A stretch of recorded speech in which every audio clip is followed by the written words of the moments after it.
David Walker makes his weekly appearance, yes, to talk about Miles Bridges once again. Where does Miles rank on the free agent list this offseason? We'll get to it today. Locked On Hornets. You are Locked On Hornets, your daily Charlotte Hornets podcast. Part of the Locked On Podcast Network, your team every day. In a minute, cuz we live.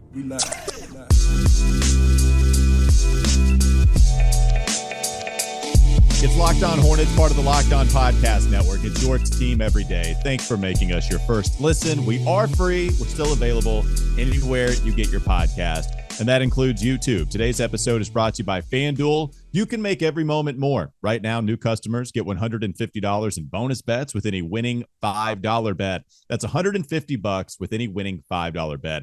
Visit FanDuel.com/LockedOn to get started. I'm Walker Mail. You can listen to me on WFNZ every weekday from 12 to 3. Doug Branson, there he is once more. Find him on his substack, everyhornetsboxscore.com. And he's texting again. You can find his subtext info there. And there's David Walker. He's back as well. Follow him on Twitter at David B. Walker. And at this point, I asked David if he knew we were talking Miles Bridges today. And he said, I just assumed. This is what we're going to do every time I'm on. I figured. I think they're trolling us at some point. We've got to, it's got to be a possibility that they're just saving stuff for a good Tuesday combo. I think that's correct. Now, I did want to know real quickly before we started to dabble into the Miles Bridges conversation, what were the comments that you received last time you hopped on? Because I know we told people to tweet at you the Tekken character that you looked like. And we went through some of, I think we finally got it nailed on who you look like, but it felt like you got more responses. You know, how have those died down for you at all? Or are you still getting Tekken characters? Yeah, it was a mad rush for everyone to get in right away. It's died down a little bit. I tried to stoke the flames. But I did get somebody, I have no idea what the character's name was, but it was a gentleman with some aggressive sideburns and then a lot of hair up top. So I think that was the best guess that we went. Oh, I think they meant Paul, says okay, Josh McRoberts. So then, shout out to Josh McRoberts bounce pass, by the way. They think it was Paul. So then we were going in the wrong direction. I think we were focusing on the beard. The beard, right. Yeah, and not the hair. But certainly, yes, your hair does resemble Paul from Tekken. I'm glad we got that sorted out. We have Paul. You know of Paul. I played Tekken. I had a PlayStation and back in the day. We needed to get that sorted out. Also, Doug, I know you have a quick shout before we start to dig into the Miles Bridges free agency convo. Who did you want to give a shout out to? Shout out to our guy, friend of the show on many times, the great Sam Purley, lead Hornets writer for Hornets.com. Got the Instagram post here. He's welcoming a baby boy Purley, coming soon. Welcome to hell. Yeah, congrats, Sam. I hear bad things from my co-hosts, but they're wonderful things. Now, look, I mean, and I don't know how many months away, but in a few months, he's going to have a built-in excuse for every bad take that he has about the Hornets, any fact he gets wrong. If one of those Purley Pearls ends up being slightly wrong, he now has a built-in excuse. Now, David, you've got the boys. I have a girl, so I don't have the boy perspective. But yeah. Yeah, just you'll have plenty of excuses coming your way, Sam. Don't you worry. Just to get your sleep now, as they say, right, Doug? They do say that. They do say that. I have 3 dogs, so I know it exactly to a T. The same experience you guys are going through. You need 17. Bridges, it's 17 dogs to 1 child. I did the math. If you have 17 dogs, then you can come and talk. If you have a kennel, you need a kennel's worth of dogs, and then you can come talk to me about your responsibilities. All right. ESPN ranked, Kevin Pelton specifically, ranked the top free agents this offseason. Kevin Pelton, we're not very happy with him right now. Kevin Pelt off. Yeah, that's right. Doug Branston has Kevin it right. Pelt pissing me off. That's what's happening because of the Brand Miller stuff. Jeez.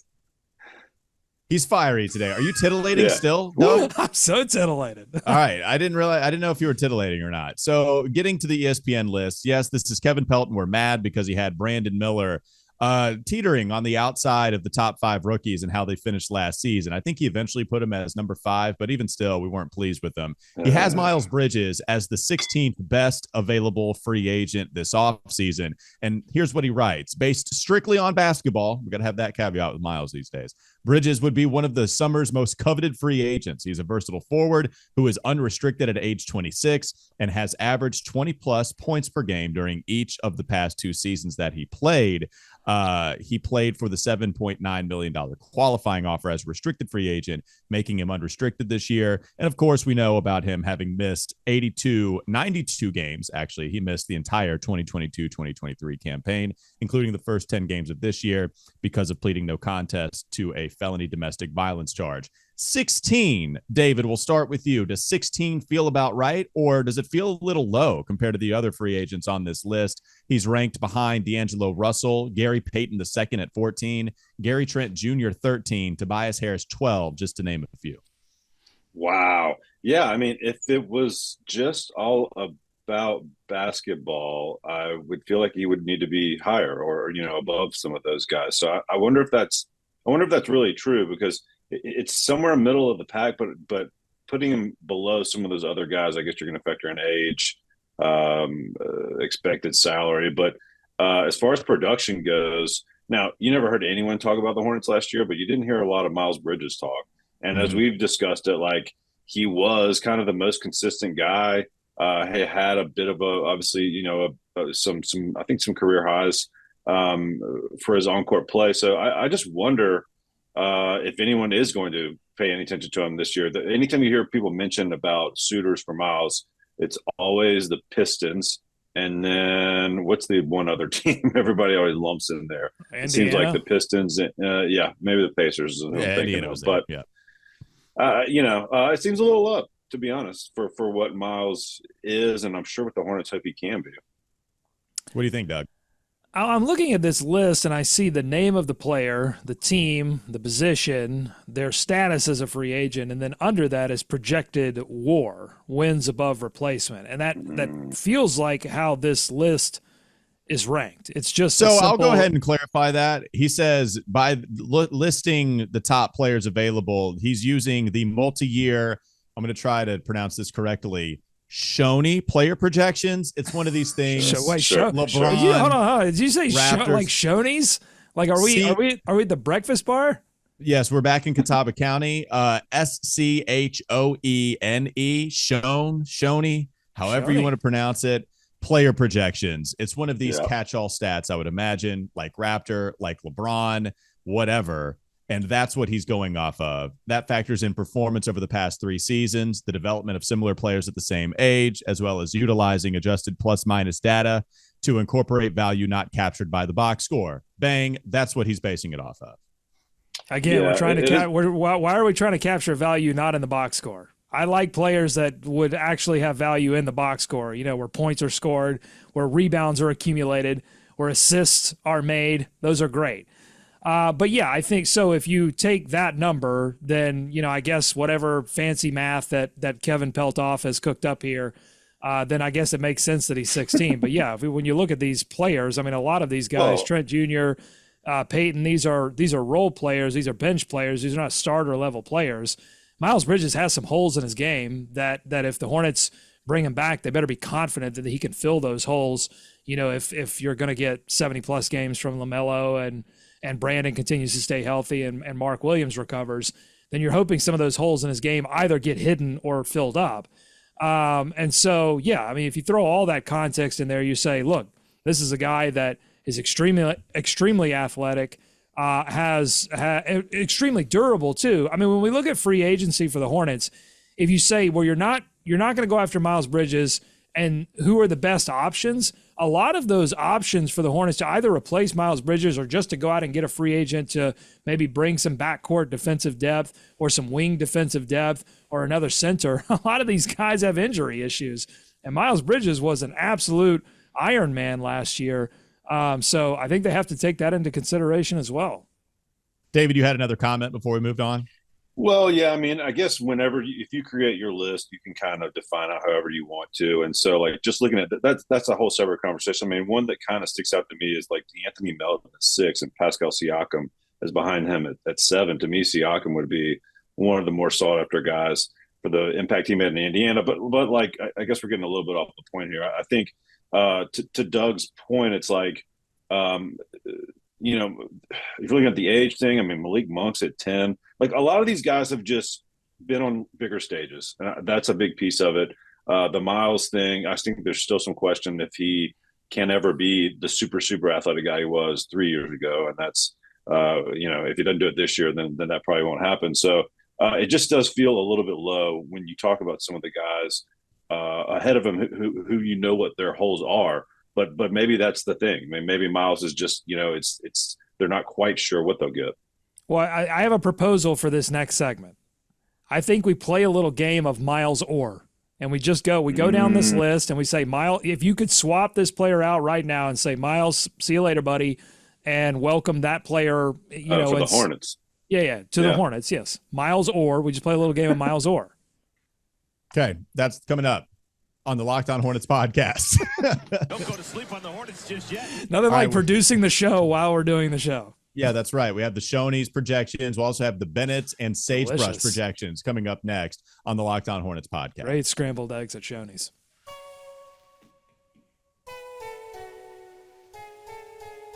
Before we move on, I want to tell you this episode is brought to you by FanDuel. It's winner take all time in the NBA and the NHL, and FanDuel's giving you a shot to bring home a big win of your own. Right now, new customers get $150 in bonus bets with any winning $5 bet. That's $150 to bet on spreads, money lines, player props, and more. Visit FanDuel.com/lockedon and make every playoff shot count. FanDuel, America's #1 sportsbook. We always appreciate their support. More Locked On Hornets, talking Miles Bridges ahead. Before we play Miles Bridges, or I guess Miles, or if you want to go verbatim with what Doug said, the other list that are here about the top free agents this offseason, Andy Bailey had Miles Bridges ranked 25th, a part of the Bleacher Report rankings, and Hoops Hype had Miles Bridges as 8th. So all across the board, in fact, 16, happy medium between the two. I was going to ask you guys, I mean, let's say this is somewhere close to like what people really think. I mean, that has to be good if you were pulling for the Hornets to re-sign him, right? From a Hornets perspective, obviously you want him lower down on that list, right? I guess if they're trying to bring him back. I just think with Miles, part of it is that's baked in is the fact that he's going to make $20 million a year. And so if you go to the ESPN list, I don't know about the Shoney's, the Bennett's, whatever weird Southern chain restaurant you want to roll with. Quincy's. Was Quincy's a Southern thing? I mean, it was, I don't know. I grew up with Quincy's. I don't know if it was a Southern thing or not, but Quincy's was a great buffet. Ryan's, I think that was a national kind of thing. Oh, yeah. Ryan's was, I heard bad things about Ryan's. So, yeah, I heard that serving possum? I mean, what did you hear? I heard that it basically, I don't want to get into it. I just heard bad things about Ryan's. They could be a sponsor one day. You better be careful. I don't know if they're still in business or not. Always protect the money. If Ryan's is the one that I'll miss out on, then I'll just take that L, man. I didn't see it coming. Kudos to you, Ryan's, for making me miss out on some money. Miss a good yeast roll, though. I haven't had a good yeast roll since those days. Can't find a good yeast roll anymore. It's a big problem. D'Angelo Russell, player option for the Lakers, right? Like, is he going to make $20 million a year next season? Probably not. Gary Payton II, he's got a player option. He's not going to be making as much money as Miles. Gary Trent Jr., I would think on the floor that Miles would be making more after exercising his $18.6 million player option, right? We saw his production sink to its lowest point. So money is baked in here, right? And then I guess what else would be factored in is how much of the peak performance can you bring back on the type of money you're going to pay him. One thing I noticed, just looking up the stats, something for some reason, it just stood out to me a little bit more than previous visits to his Cleaning the Glass or Basketball Reference page. Miles Bridges, 26 years old, which is, it hits me a little harder because you go back to the last time we all expected him to get paid big money. He was 23 and a half.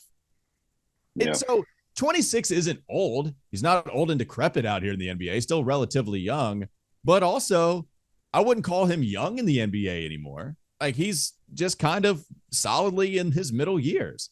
And so if you're comparing, man, you go back to a few years ago when he was not even 24 yet, we were talking about how much money he's going to get, whether he was going to outright get the max or get something close to it.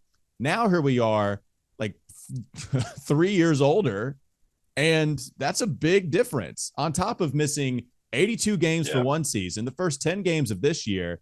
The other reason that's important, man, if he didn't show a huge decline, and I think it was pretty damn significant decline in athleticism this year, then maybe you wouldn't care as much. But he did. And in fact, he settled for a lot of mid-range jumpers. I know part of it was the responsibility that was on his shoulders. His usage rate was really high. It was never the role he was meant to play. At the same time, I think 3 years ago, 2 years ago, we probably would have thought maybe he can shoulder that. Maybe that's something that is a part of his peak. And we answered that. And now he's 26 before we have to decide on the big money. That's why I can see you starting to put him down a little bit further in the rankings. So I think all that has to be baked in. What do you think, David? Yeah, that makes sense. Because even though you're talking about, he took a year off, so maybe the miles don't add up. It's clearly, you're clearly seeing that he's not a number one guy, not a number two guy. So like on a title contending team or a team with aspirations like that, maybe he could be the last piece that they're looking for, but they've already got to have at least two pieces in place, as it stands today. So is it going to be a guy that's 26? And then you add in all the other problems, right? So if we are just talking basketball, there's just not a lot of interest in the Hornets last year. When you talk about them coming previously, right? At least they were coming off play-ins. At least LaMelo was out there throwing lobs. Like at least Miles was jumping out of the gym. At least he was going into the Garden, right, and winning games on turnaround jumpers and doing things that made a difference. And so that seems like a long time ago to people. So maybe you're right, man. When you start adding this up, you're going to look for the younger players who maybe can grow into that role, where it seems like maybe Miles, has hit his ceiling in a lot of people's eyes. Yeah. All right. You want to play Miles or Doug after the last take on it? Yes, but I just want to clarify a couple of things for folks when it comes to Miles Bridges' free agency as it relates to the Charlotte Hornets. Well, number one, every other team that's interested in Miles Bridges is going to be interested in him from a purely basketball standpoint. I don't think that anything that's happened in the past is really going to be factored into this at all. And I don't think that Miles – it's not even that I don't think it. I know it because of how they operated before signing the qualifying offer with the Hornets. Bridges and Paul are not interested – Rich Paul, his agent, are not interested in taking any kind of discount because of everything that happened, right? So they're gonna want to maximize. And the other thing I think is that as much as Miles Bridges talks about, well, the Hornets stuck by me, I love this city, I want to play here, there's going to be no loyalty discount. Just, again, remember how those negotiations went before he signed the qualifying offer. They seemed contentious. It's not Mitch Kupchak anymore. It's Jeff Peterson. And we'll see, how willing the Hornets are to stick to their own, here's how much we want to pay for this particular position and this type of player versus how much Bridges and Paul are going to be interested in making into the future and how many years they want. So that'll all be interesting. Okay. Miles or, are you ready? Really quickly. Yes. Miles or LeBron James? Yes. LeBron. Okay. Yes. Did you see Bronny is not working out for anyone but Phoenix He's or canceled LA? Phoenix and LA, yeah. You know what that means, boys? You know what that means? Bronny James, you are off the board. Get out of here. You don't want to work out for the Hornets, you are off the board. That means LeBron James is off the board too. Paul George, Brandon Miller's GOAT. Miles Bridges or Paul George? We're going Paul. Paul George. Can you imagine? I think he's going back to the Clippers, but can you imagine? Well, we didn't discuss that during, we mentioned Brandon Miller was going to work out with them, reach out to him this summer. I'm just saying, you start that sales job and you bring whispers. That in, you reel that big fish in coming off your rookie season. You talk about putting your stamp on this franchise now. I'll ask them to build a statue for Brandon Miller. Right then. If Brandon Miller somehow, and that would be the biggest free. I mean, we'd have to go back to Kemba bringing Big Al in as the last time a player was able to convince a decent, free agent to come to Charlotte. saying I'll ask them to build a statue is such a heavier promise than what it really is, because we could just ask all sorts of statues, never it be granted. Be like, hey, I tried. I'm sorry. I'm fine. I'll upgrade it. I will demand. I will get on this show and I will demand that they set aside some money. They make the practice facility slightly less state of the art, and instead they build a statue to Brandon Miller if he's able to bring in Paul George. I love asking the team to spend their own money. I don't want to spend any of my own money. I love coming in and asking them to spend money. All right, number 3, Tyrese Maxey. Bridges or Maxey? Maxey. I think it's starting to get interesting. Bridges or Quickly? I guess I'd probably go. I think I'd go Quickly. I'd go quickly. Yeah. Same. You have to factor in fit too here, though, right? I mean, Quickly. You know, it's going to be a little tougher fit with LaMelo unless you're not expecting LaMelo to play many games. Right. Yeah, I mean Miles on the court probably. Yeah, I would go with Miles, but Quickly younger, and that one's tough. But I'll go Quickly overall. Probably Miles more so with the Hornets. So I guess if we're sticking with Hornets, of course, because we are the Locked On Hornets pod, Miles probably the better fit. Now you mentioned age. How about Miles at 26 or James Harden? Yeah, we're going Miles here. David? Oh man. I might go Harden. Give me 1 year of decent Harden.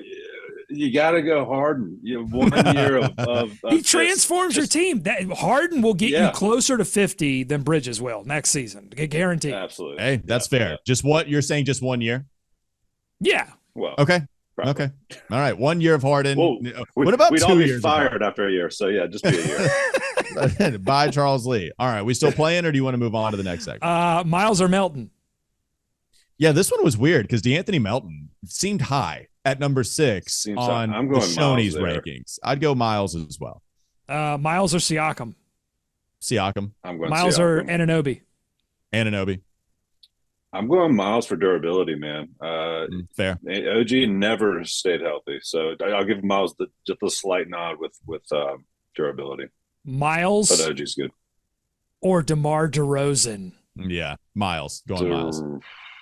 Oh, you started to say DeRozan and then stop. Well, listen, if both of them are going to take the same number of mid-range shots, then I'm going to take DeRozan. I'm going DeRozan. That's fair too. All right. Yeah.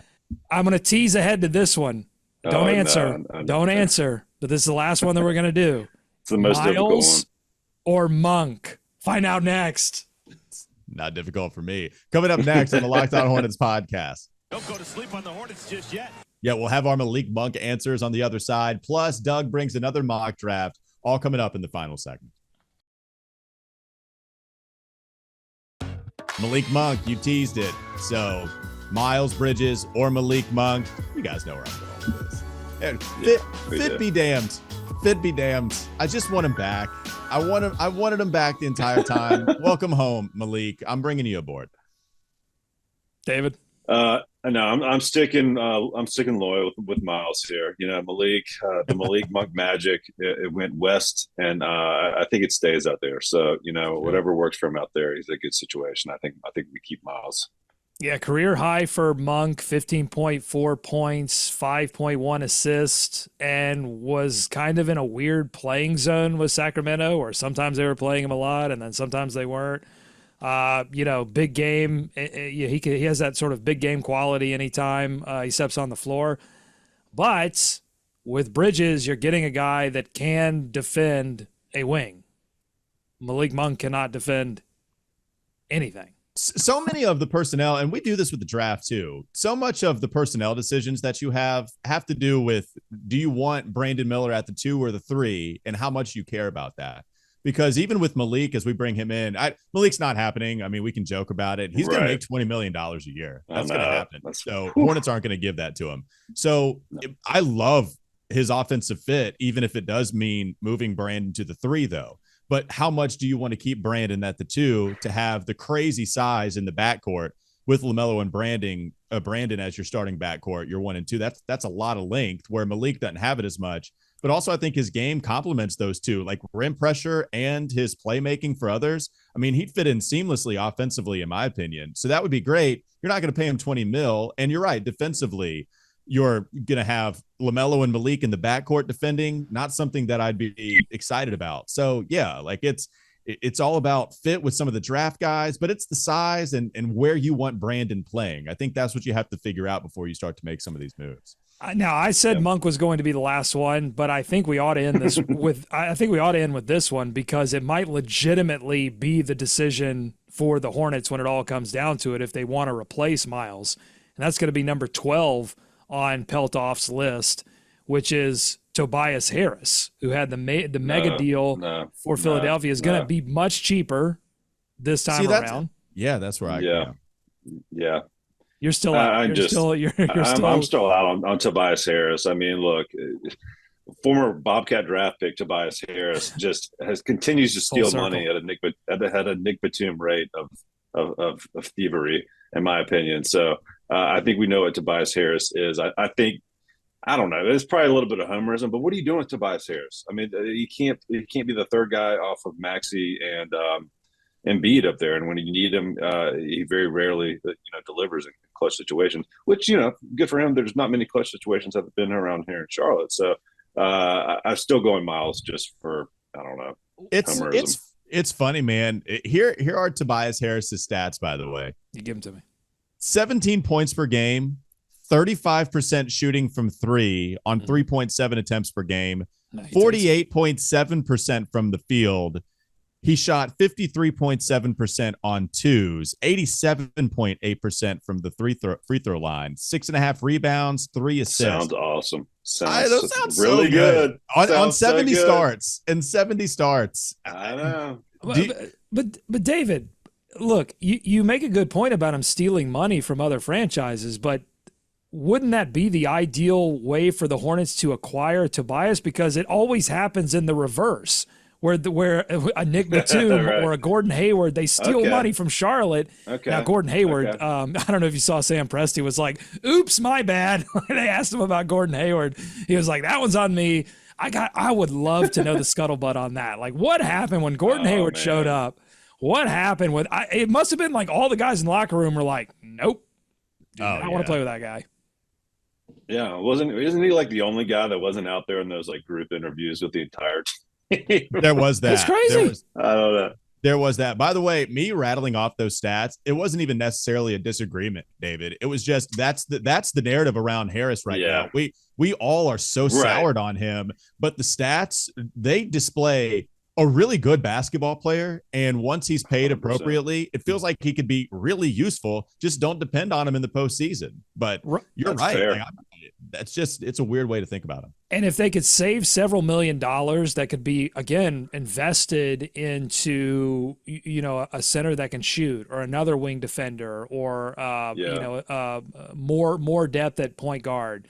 I think that would be actually valuable for the Hornets. So I'm just going to finish the thought I had, which is like, the Hornets have been on the front end of being stolen from, and then to watch Nick Batum go and be, something for playoff teams. I would love for that to happen for the Hornets in reverse. So I'm going Tobias Harris here. And don't you think Philly would do that swap too?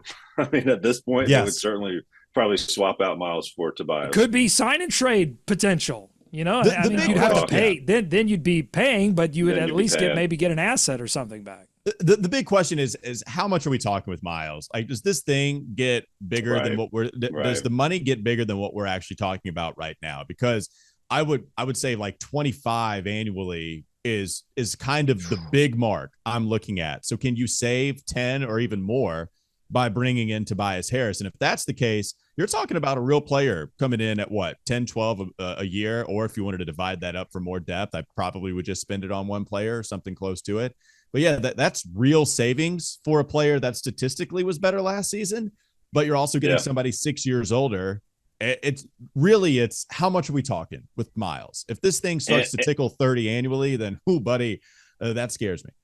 Well, and also, I mean, we're obviously going to do a full-blown like free agency period conversation, but like it feels like that happens fast. Like, how nimble are they going to be? Like, how quick, or obviously, I guess this conversations happen and whatnot, but like by the time you work out some of the miles, I mean, because to your point, like Tobias Harris is still going to be a commodity for teams looking to save a little money and get a guy with those stats, right? And who's not a problem, and who just kind of comes in and fills in, can lead, a night here and there. But there's some stink on him after this postseason. But that could go away quickly once people start trying to fill out their roster. Do you also bring Boban for some backup center depth? You have to. Now we didn't mention that.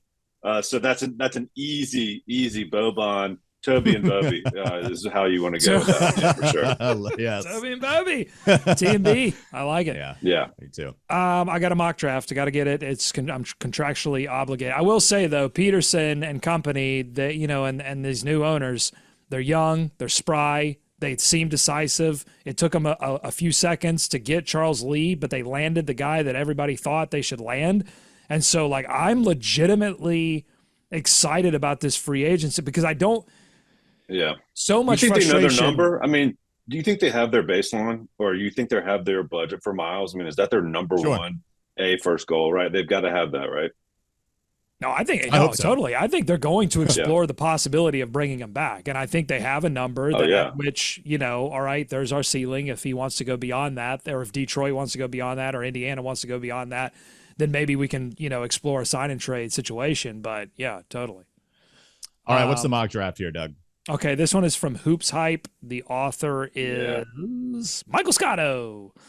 Of course, it's Michael Scotto. This is actually a aggregate 2024 NBA mock draft, so it's not really Scotto's thoughts. It's more of taking a lot of mock drafts and throwing them together and getting some consensus here. So Sar goes 1, Risa Shea goes 2, Klingon goes 3. That seems to really be solidifying as the top 3. I haven't seen much movement over the past week or so on that. Topic at 4, Buzelis at 5, and then at 6, Charlotte selects Stefan Castle. They ignore Castle. They say, Castle, you are on the board.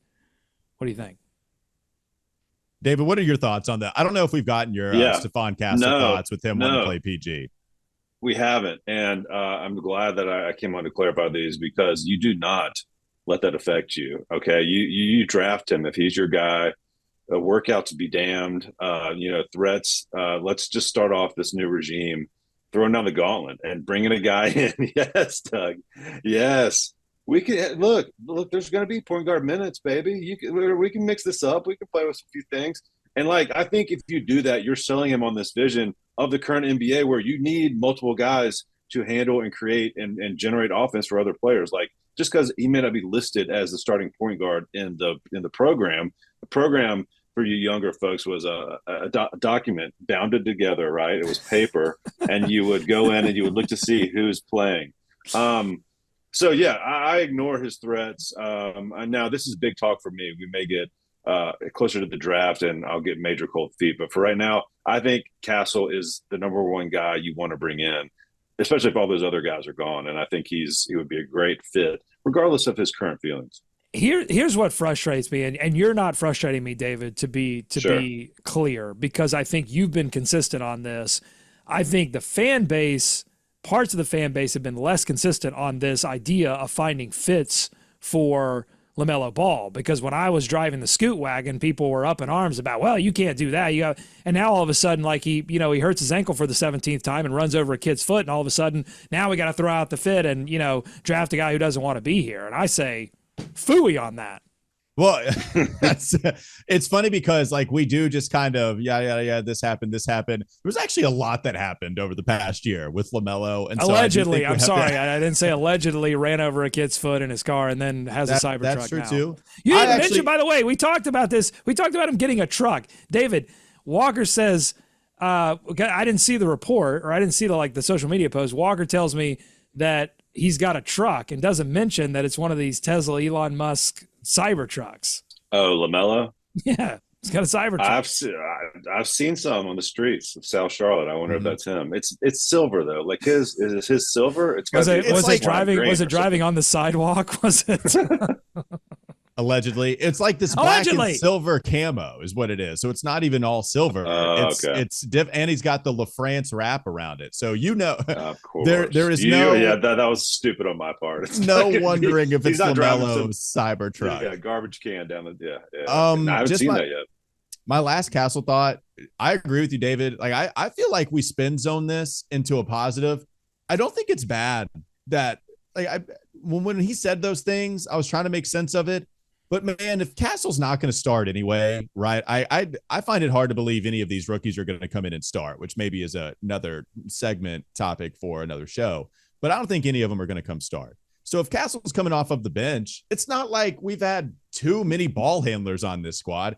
If you're in the backcourt playing alongside Micic and Mann, like, okay, throw somebody that's really good at defense into the mix that also wants some secondary ball handling a part of it. Even if he doesn't want to work out for the Hornets, sorry. Like, you got to come in and play some good defense, and then you'll get your ball handling responsibilities with the second unit. If you want to play with the starters, then we might have some lineups for you where you're really just called upon for your defensive effort. But offensively, if you want to handle the basketball a little bit, just you'll be able to do so. You're just doing it with Nick Richards and Trey Mann in the backcourt, and it's not going to be with LaMelo and Brandon right now. See how much you like that. See how much you want to play point guard then, huh?